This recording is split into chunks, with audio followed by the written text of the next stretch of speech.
Mesdames et messieurs, bonjour. Merci de nous rejoindre dans ce spécial entretien.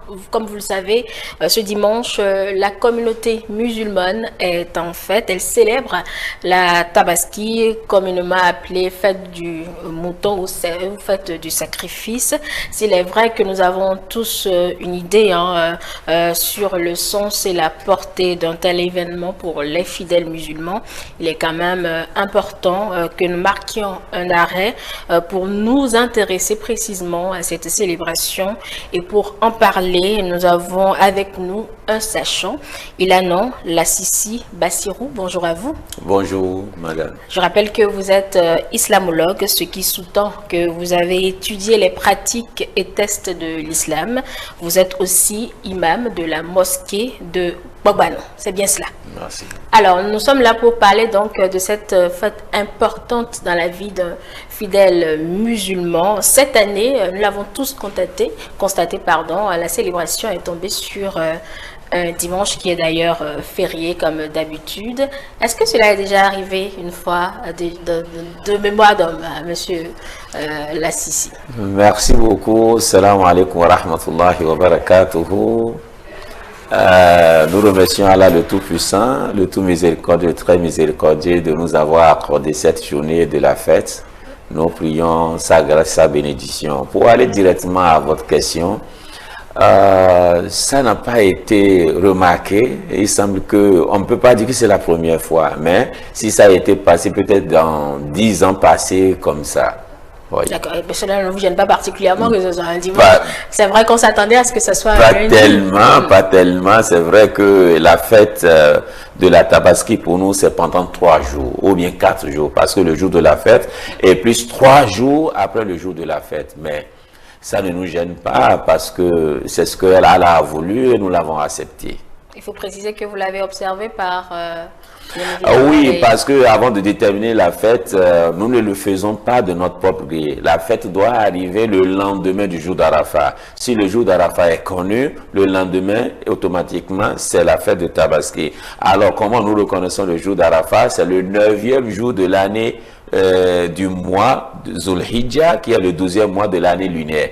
Alors, si le début du mois de Zulhijjah a été détecté par la vue de croissant, alors nous commençons le mois de Zulhijjah. Ça a été connu officiellement, proclamé que la lune de Zulhijjah a été apparue. Alors, nous avons automatiquement connu le jour d'Arafat, qui est le 9e jour de ce mois de l'année lunaire, et le jour de la fête tombe sur dimanche. Voilà, la précision était donc importante. Alors, monsieur Lassisi, avant d'aborder la célébration de la Tabaski proprement dite, parlez-nous quelque peu, je vais dire, de l'origine des fêtes musulmanes. Nous avons vu passer le Ramadan, aujourd'hui la Tabaski, il y a également le Maouloud. Chez les chrétiens, tout tourne autour de Jésus. Je ne sais pas si c'est le cas chez vous, parce qu'après, on entend parler du prophète Ibrahim, s'il en est, et également Mahomet également. Donc, les origines des célébrations des fêtes musulmanes.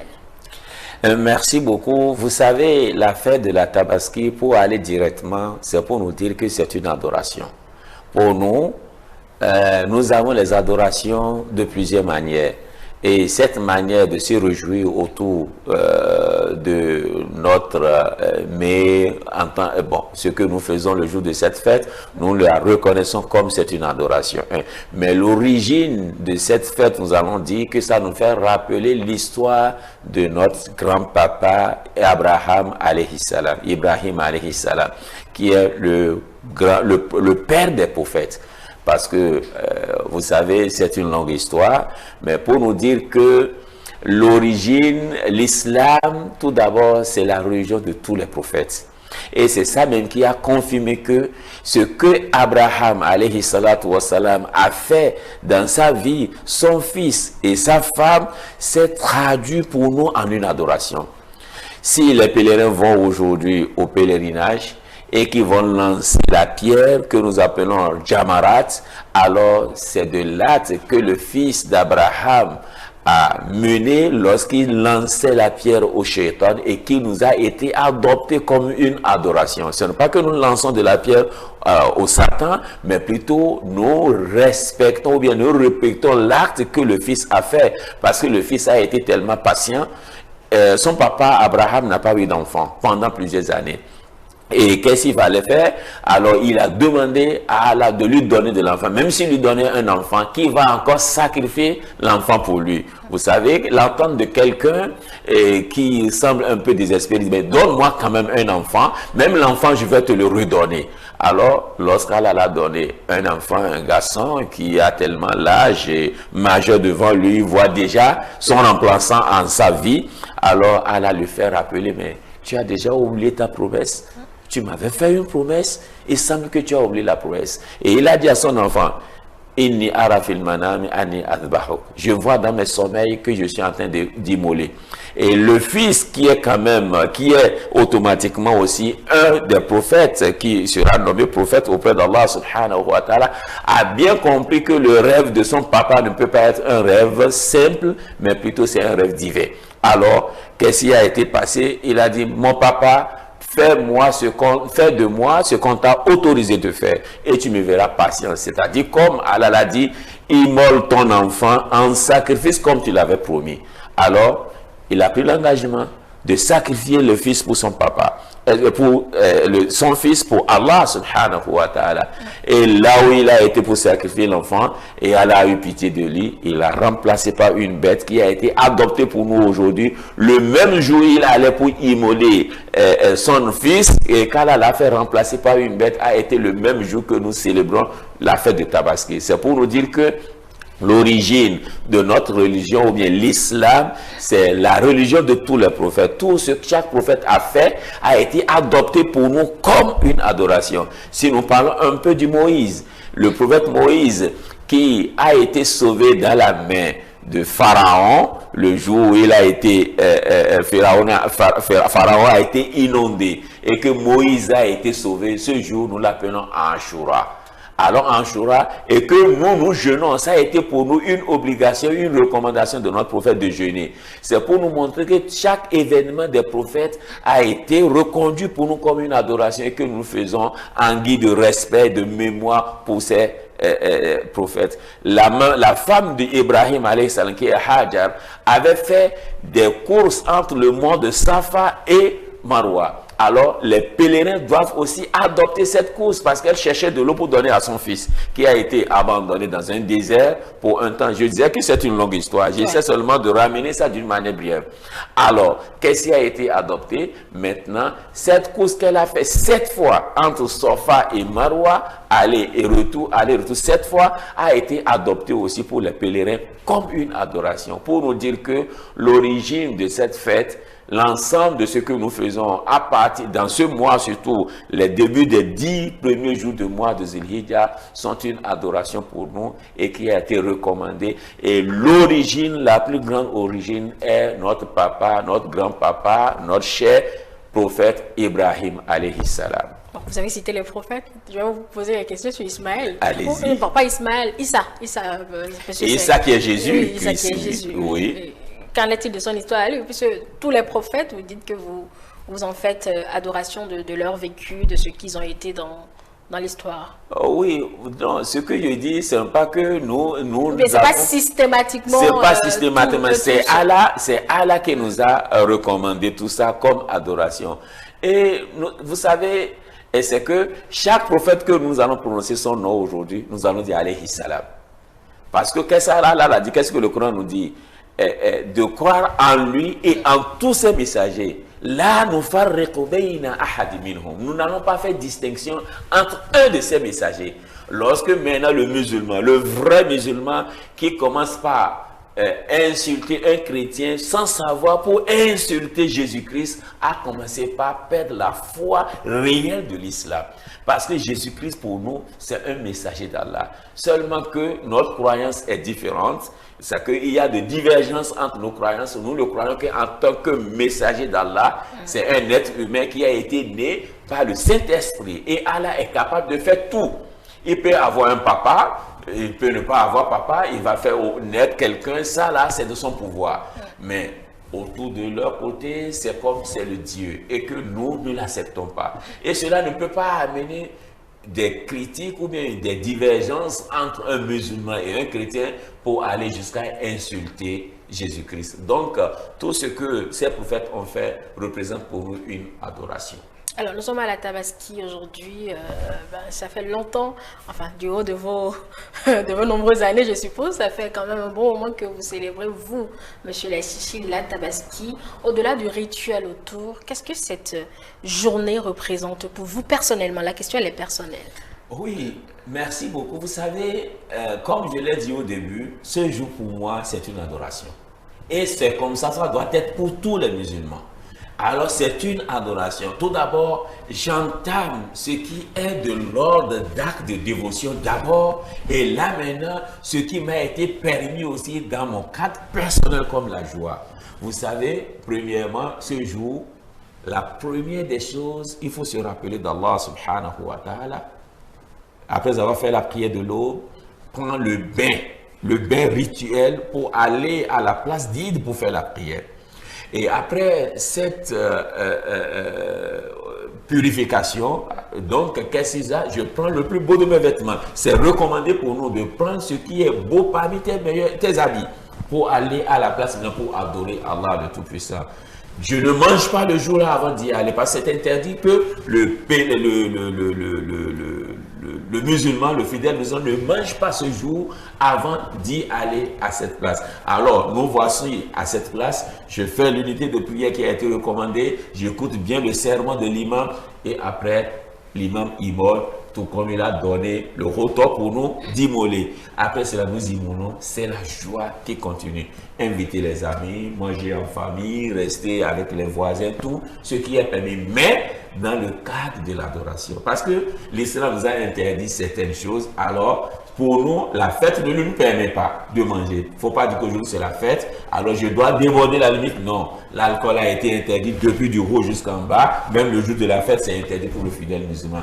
La viande de porc est interdite, alors je ne mange pas. Je ne consomme pas tout ce qui a été interdit. Je rentre dans le cadre de l'adoration dans ma joie. C'est ça que le fidèle musulman doit faire et c'est ce que moi je vais faire ce jour et c'est ce qui me concerne personnellement si je veux vous répondre à cette question. D'accord, on va revenir à la séparation proprement dite. Nous sommes toujours dans les préparatifs. On a constaté que l'ensemble, en tout cas les pratiquants, les fidèles pratiquants, jeûnent le jour d'Arafat, c'est-à-dire la veille de l'Aïd. Donc ce samedi, ils ont jeûné. Pourquoi jeûner à la veille d'une fête aussi importante pour vous?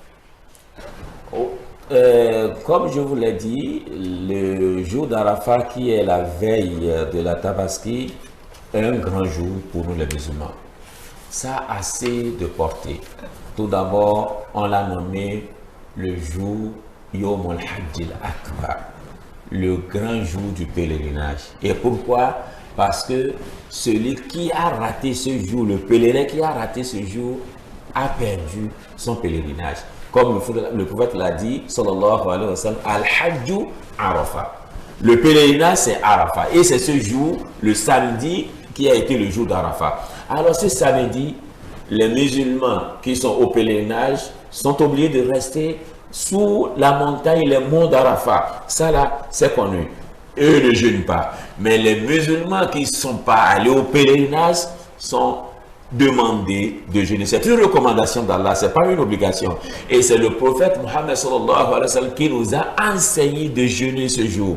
Pourquoi? Parce que tout d'abord, les 10 jours du mois de Zulhijjah sont les meilleurs jours auprès d'Allah. Les bonnes actions dans ces 10 jours sont acceptées. Pour nous, aujourd'hui, le jour d'Arafat, par exemple, Allah subhanahu wa ta'ala descend. Ah, d'accord. Il descend. Et il descend, il demande qui veut, je vais lui donner. Et il parle aux anges, regardez mes serviteurs qui ont quitté des lieux loin, alors qu'ils sont arrivés pour m'adorer. Je vous prends témoin que je les ai pardonnés. Je les ai tous pardonnés.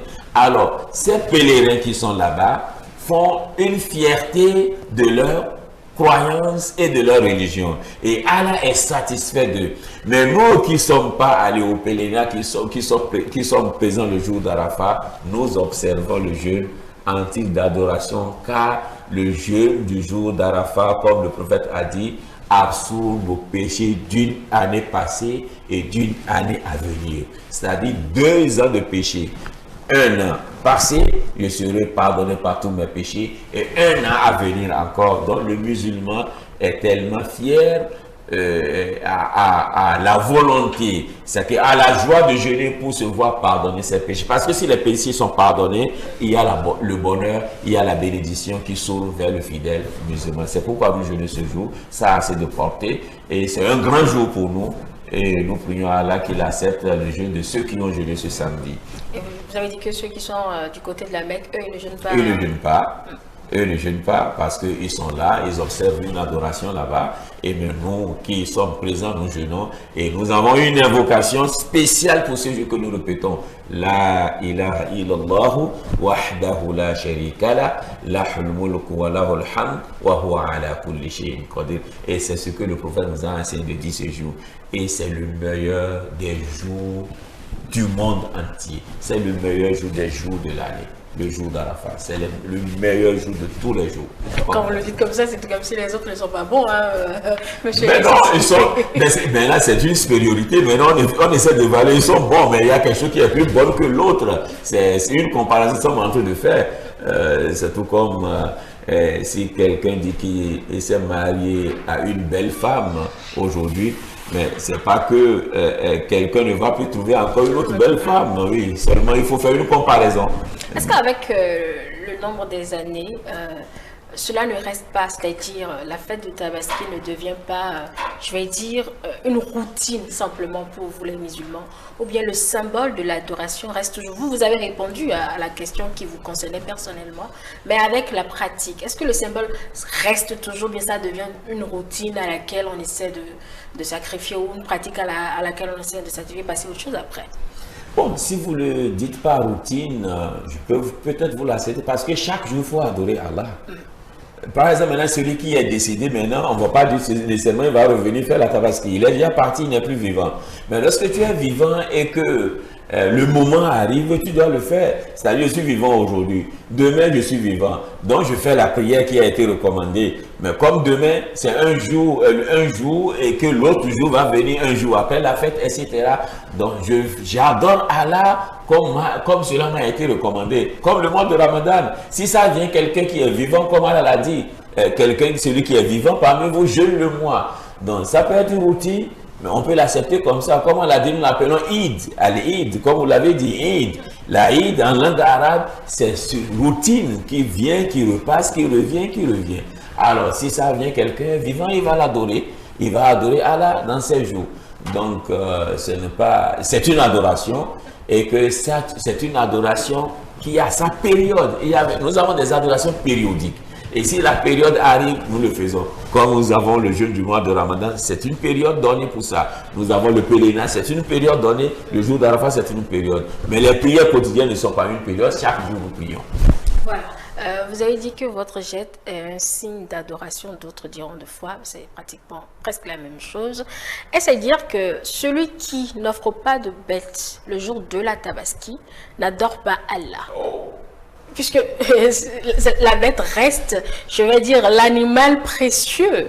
Et restera l'animal, je vais dire, à notoriété interminable ce dimanche, imam. Merci beaucoup. Vous savez, l'islam, c'est la religion qui prend en compte l'être humain, sa situation, ses moyens, qui ne le fatigue pas. Oui, vous dites que s'ils n'ont pas la moyenne... D'accord. C'est une adoration. Mais si, par exemple, maintenant, tu n'es pas capable, tu n'as pas les moyens financiers d'acheter une bête, tu n'as pas un péché. Tu adores bien sûr Allah le jour. Il y a des adorations que tu peux faire ce jour. Supposons maintenant, par exemple, quelqu'un qui est malade. Il est malade. Pour la prière, je ne parle pas de la tabaski. Mais l'islam nous a enseigné. S'il est bien portant, il va se maintenir debout pour prier. Lorsqu'il voit que se maintenir debout pendant 3 minutes va lui créer de problèmes, il reste assis pour prier. D'autres sont en train de prier. Lui, il est assis dans sa fauteuil, dans une chaise comme ça, il prie. S'il voit que même assis, s'asseoir aussi, c'est un problème pour lui, il se penche un peu pour se coucher. De toute façon, il doit nécessairement prier selon sa situation, son état. On n'a pas dit que celui qui est malade va se maintenir debout s'il veut ou pas. Non, parce qu'en se mettant debout, peut-être ça peut lui créer encore d'autres maladies, mais l'islam qui a pitié de lui donne des faveurs. Et c'est comme ça aussi pour la fête de Tabaski. Si tu n'as pas les moyens, Allah se connaît que tu n'as pas les moyens. La zakat, qui est le pilier de l'islam, comme c'est pilier de l'islam, mais celui qui n'a pas les moyens ne peut pas donner la zakat. Lui, il est exclu de ceux qui doivent appliquer ce pilier. Le pèlerinage, c'est un pilier de l'islam. Lorsque tu n'as pas les moyens pour aller au pèlerinage, c'est une adoration, tu vas faire une adoration, mais ce n'est pas pour toi une obligation de la faire parce que tu n'en as pas les moyens. Donc nous avons les adorations, même le jeûne du mois de Ramadan. Si tu as les moyens, tu jeûnes. Tu n'es pas capable, tu n'as pas la santé. Allah dit de laisser. Tu es voyageur, on te dit de laisser le jeûne. Lorsque tu seras au retour, bien stable, dans ta maison, dans ta chambre, tu peux jeûner. Donc pour nous dire que l'islam ne nous oblige pas à faire une chose qui n'est pas de notre capacité. C'est l'être humain qui doit être sincère. Voilà.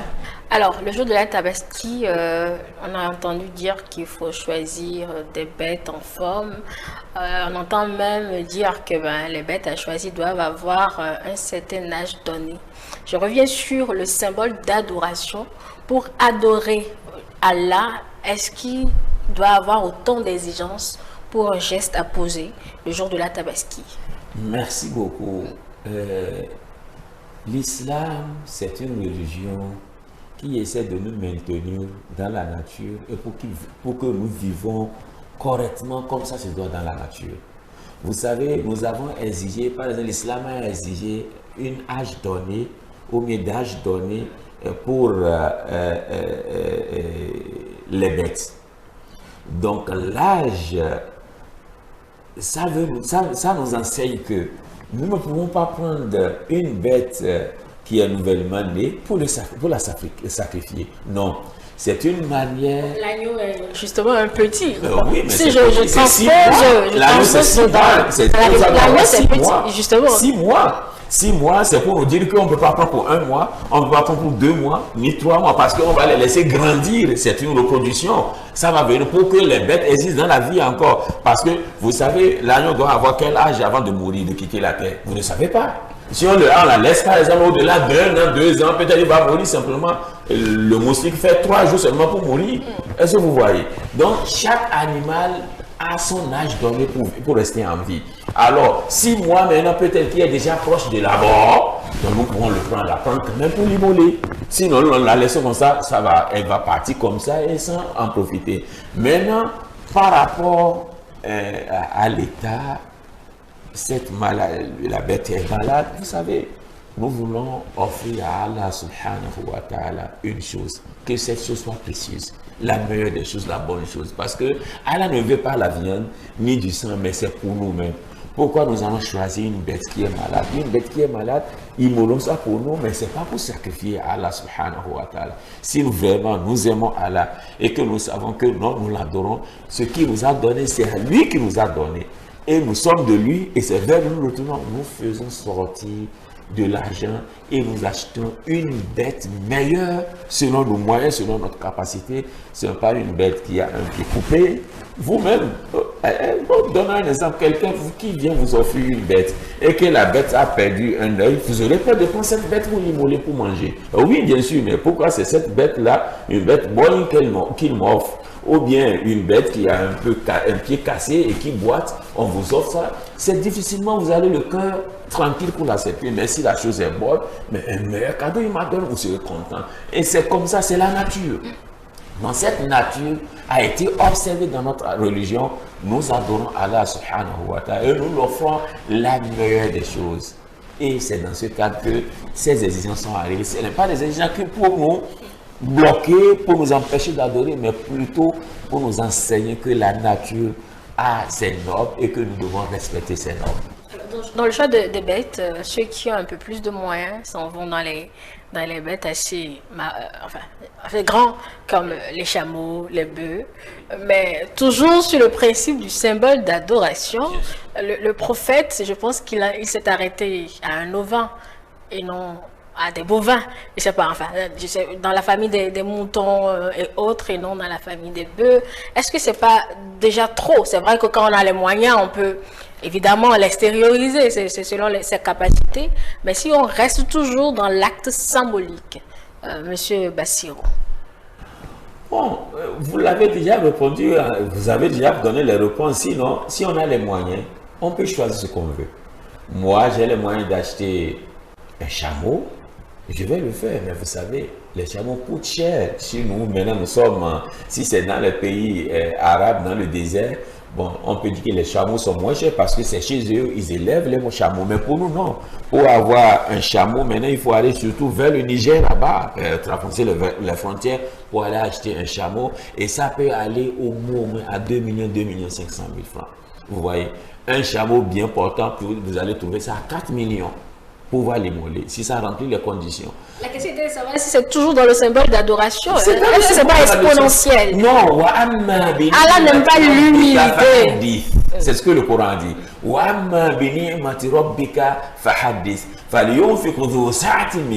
Il dit, c'est-à-dire, le bonheur qu'Allah subhanahu wa ta'ala t'a fait, démontre-la. Et il a dit encore, celui qui est riche dépense selon ses moyens. Celui que ses moyens sont restreints, qui n'a pas assez de moyens, qui dépense moyennement comme Allah l'a donné la richesse.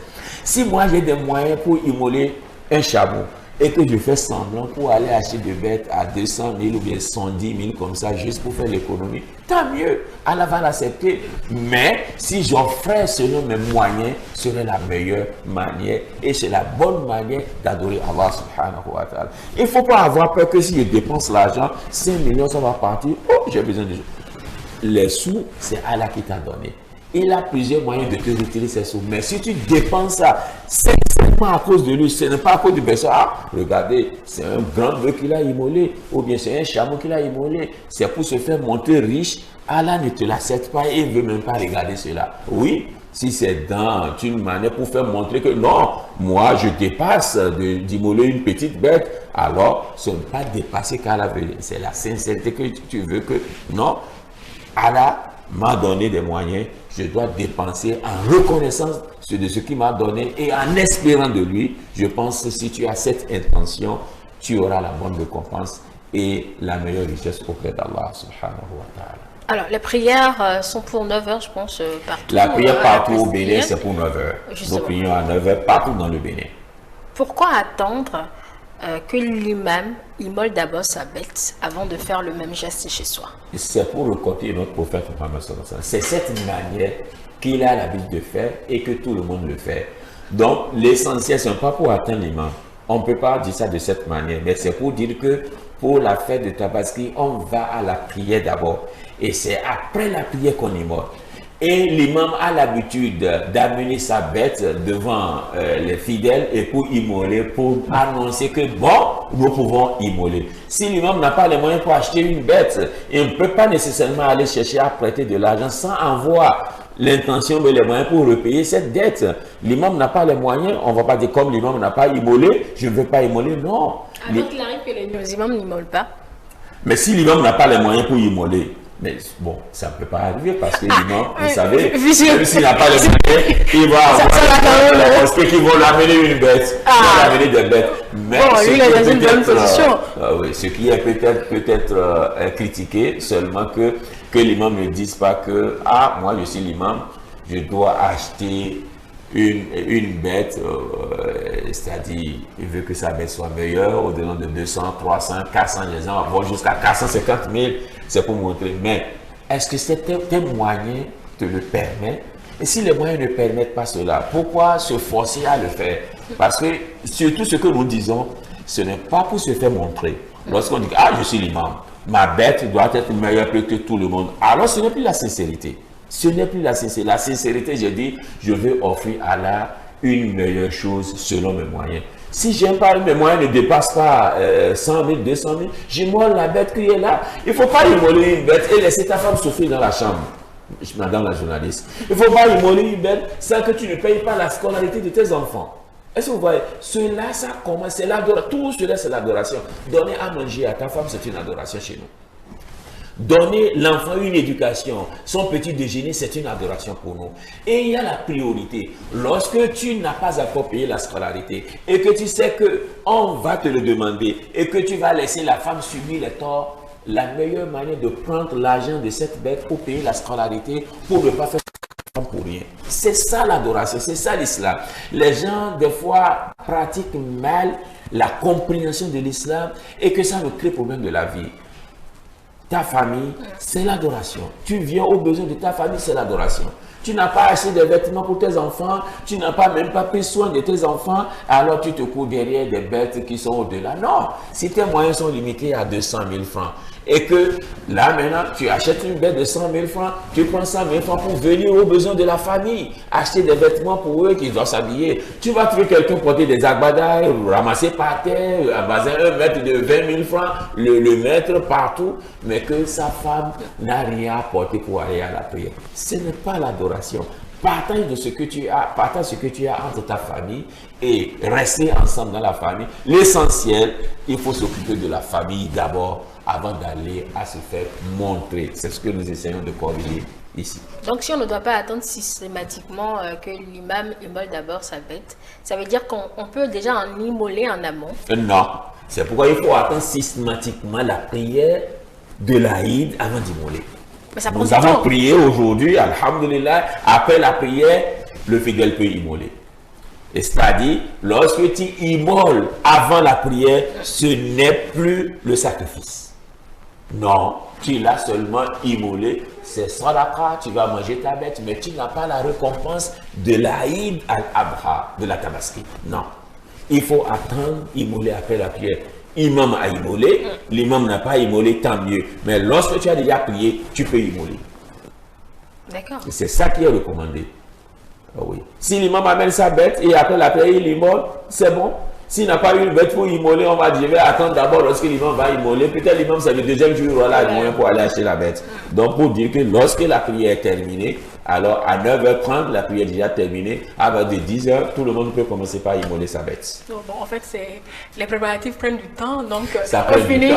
Bon, la famille mange tardivement. Oui, c'est nous qui avons choisi 8h, c'est nous qui avons choisi 9h. On peut choisir 8h, parce que la prière, on peut choisir 8h. Mais comme nous avons, selon les attentes, selon les préparatifs, nous avons vu que c'est 9h qui va nous arranger, nous l'avons choisi. Mais la famille mange tardivement, ça ne veut rien dire. Mais on peut... pour moi j'ai l'habitude de faire d'une manière. Une manière, je cherche peut-être une bête à la veille. Comme ça, j'immole, on prépare d'abord et on revient, on mange d'abord et on commence par faire le travail pour la tabaski. Tu n'as pas les moyens de prendre 2-3 bêtes, alors la veille, il faut chercher à prendre 2-3 kilos de viande, quand même préparer pour la famille légèrement. Vous venez de là, parce que nous jeûnons pour aller à la prière. Oui. Nous allons revenir avec la faim, il faut quand même chercher quelque chose à manger. Alors, si ce n'est rien, il faut quand même faire peut-être du pain avec de l'or d'œuf ou bien une petite chose. Lorsque vous venez rapidement de la prière, mangez ça légèrement. Et lorsque vous allez immoler la bête, vous commencez par partager aux invités maintenant, ou bien aux visiteurs, ou bien aux voisins. Lorsque vous immolez, même si c'est à 16h, ils vont trouver leur nourriture. Ah, donc vous n'attendez pas que la bête immolée soit prête avant de rompre le jeûne du matin? Non, ce n'est pas nécessairement. On peut manger n'importe quoi, même immédiatement la prière est terminée. Si c'est des fruits que tu as à porter, il faut les manger. Il faut les manger le point terminé. Si c'est une date, tu la manges. N'importe quel nourriture tu peux manger. Ce n'est pas attendre nécessairement la bête tabaski avant de manger. Non, ce n'est pas comme ça. Donc, tu peux même acheter un poulet et le faire, une petite nourriture, vous revenez en même temps, vous mangez, le plat est terminé. L'islam est très simple. Vous le dites. Est-ce qu'il y a des dispositions particulières à prendre pour immoler la bête chez soi ou bien, bon, c'est comme on le sait, tuer la bête Comme on le sait, comme nous avons l'habitude d'immoler la bête, des jours ordinaires, c'est la même chose. Seulement, on nous rappelle chaque fois d'évoquer le nom d'Allah, Bismillahi. Wallahu Akbar. D'autres ont l'habitude d'accompagner Allahumma taqabbal minni kama taqabbalta min Sayyidina Ibrahim alayhi salam. Accepte de moi comme tu l'as accepté chez le père Abraham, parce que c'est lui qui a immolé la première fois et c'est lui que nous copions comme dans le cas de notre adoration. Mais le fait de dire Bismillahi Wallahu Akbar, ça suffit déjà. Et pour immoler la bête. Quel traitement est fait de cette bête, justement, Imam Bassirou? Les traitements qui sont faits pour la bête, que le prophète nous a enseigné, c'est 3. La première des choses, prendre une partie pour manger. La deuxième chose, faire de l'aumône, partager aux gens. Et donc, al-idkhar, garder un peu. C'est chaque fois ce qui nous a été enseigné. L'essentiel, c'est de manger dedans et donner à manger aux pauvres.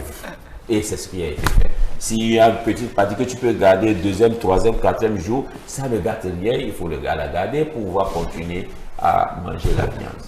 On entend dire que, comme vous l'avez d'ailleurs précisé, qu'on peut acheter toute bête de sacrificielle jusqu'au 3e jour, c'est cela. Pourquoi 3 jours précisément? Oui, après la fête, nous avons les jours que nous appelons Ayyam Tashriq. Ayyam Tashriq, c'est les 3 jours après le pèlerinage, après le jour de la fête, que le pèlerin même est tenu de rester à Mina pour observer les autres adorations qui en restent. Parce que ces jours, il va lancer la pierre, il va lapider, comme l'autre le dit, les pierres. Donc pendant les 3 jours. Donc ces 3 jours, c'est recommandé pour nous comme des jours de fête encore. Celui qui n'a pas pu immoler le premier jour, peut-être là, lui, les moyens, le deuxième jour, il va immoler. Le 3e jour, le 4e jour, il va immoler 3 jours après le jour de la fête proprement dit. Après ces 3 jours, la tabaski est terminée. Donc, c'est pour laisser le temps libre pour nous. Et ces jours, ce sont les jours de rappel à Allah. Comme Allah dit, وَاذْكُرُوا فِي أَيَّامٍ مَعْدُودَاتٍ فَمَنْ تَعَجَّلَ فِي يَوْمَيْنِ فَلَا إِثْمَ عَلَيْهِ وَمَنْ تَأَخَّرَ فَلَا إِثْمَ عَلَيْهِ لِمَنِ اتَّقَى. Ces jours sont les jours que nous rappelons d'Allah subhanahu wa ta'ala. Les pèlerins se rappellent d'Allah subhanahu wa ta'ala. Et nous qui sommes aussi au pays, au présent, qui ne sommes pas allés au pèlerinage, nous nous rappelons d'Allah subhanahu wa ta'ala à travers le reste des adorations et surtout le rappel d'Allah. Subhanallah, walhamdulillah, wa la ilaha illallah, Allahu akbar, wa litukmilu al-iddata, wa litukabbirullaha ala ma hadakum, wa la'allakum tashkurun. C'est ce que le Coran a dit, c'est pour que vous terminez les jours comptés et que les jours attendus et que vous vous rappelez d'Allah subhanahu wa ta'ala. Et c'est ça qui est l'adoration. Ces 3 jours sont comptés pour nous comme le jour de la fête. Et même dans les pays arabes, ils respectent ces jours, ils restent toujours à la maison. Et les organisations islamiques qui sont ici au pays restent donc de congé à ces personnels. Bon, vous restez toujours sur la fête, 2e, 3e, 4e jour et vous venez au service. Bon, ça veut dire que la tabaski va, du cas de cette année, de dimanche jusqu'à mercredi. Dimanche et lundi, mardi, mercredi. Mercredi, c'est terminé. Et celui qui touche sa bête le mercredi, il doit distribuer ça sur combien de jours? Ou bien, si c'est beaucoup, il doit distribuer, ou bien il n'y a pas de délai pour faire ce geste? Non, il n'y a pas de délai pour faire ce geste, mais le délai pour immoler. D'accord. Le délai pour immoler. Donc, si vous immolez, dans 7 jours, vous avez la tabaski. Mais le reste, pour partager, on peut garder pour quelqu'un qui est allé loin et que peut-être n'est pas encore arrivé, il va retrouver sa bête. Disons que j'ai un petit frigo, je garde ça dedans, Madame Toboula, voilà votre part et vous le payez. Rassurez-vous, je viendrai la prendre, cette part-là. Vous me tendez la pêche pour vous poser la question sur ceux qui sont à la Mecque actuellement et qui ne sont pas là pour immoler de bêtes. Quelle est leur situation à eux? Non, les pèlerins immolent les bêtes là-bas. À la Mecque? À la Mecque, c'est que les pèlerins n'auront pas totalement, pratiquement le temps d'aller immoler parce qu'ils sont assez de rites d'adoration qui pratiquent le jour là, mais c'est déjà compté, chacun donne ce montant, je vais acheter une bête de tel montant, ils donnent, et les gens sont là, qui sont chargés, qui immolent en leur nom. Et les bêtes sont immolées là-bas d'une manière que vous traversez, c'est que avant il y avait même des désordres, et que ces viandes, on les jetait, mais les organisations islamiques se sont organisées correctement. Ces viandes maintenant sont portées vers les pays où souffrent, qui ont besoin, et d'autres même sont fabriquées dans des cornes-bœufs, comme le canasson, ce sont les viandes qui sont fabriquées, qui sont envoyées dans plusieurs pays. J'avoue que je n'ai pas bien compris. C'est à la Mecque qu'ils immolent ou bien ils déposent les moyens ici? Ils immolent à la Mecque, à Mina, là-bas, tout le monde immole. Là-bas. Ah d'accord. Ah oui, tout le monde immole là-bas. Vous savez, le pèlerin, lui, il immole dans le cadre de l'adoration du pèlerinage là-bas. Parce qu'il y a des gens qui vont immoler les bêtes forcément selon, nous avons 3 types de hajj qu'on fait. On a un hajj qu'on appelle ifrad, tamattu ou al-qiran. Donc lorsque tu choisis un type donné, tu as nécessairement immolé. Par exemple, si tu as pris al-qiran, ou bien tamaktou, tu dois forcément immoler la bête. À moins que tu n'as pas les moyens. Et lorsque tu n'as pas les moyens, il y a des choses en compensation que tu dois faire.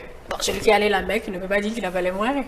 Il peut y aller seulement avec les moyens maigres, nous ne sommes pas les mêmes. Si quelqu'un qui a acheté le billet, le visa, il ne peut pas lui faire tout.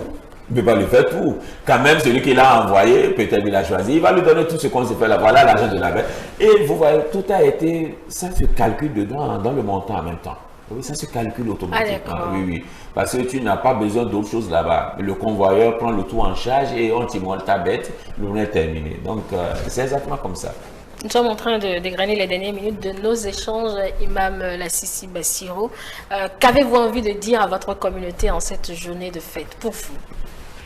Je leur souhaite une très bonne fête. La bénédiction, le salut, la paix dans toute la famille.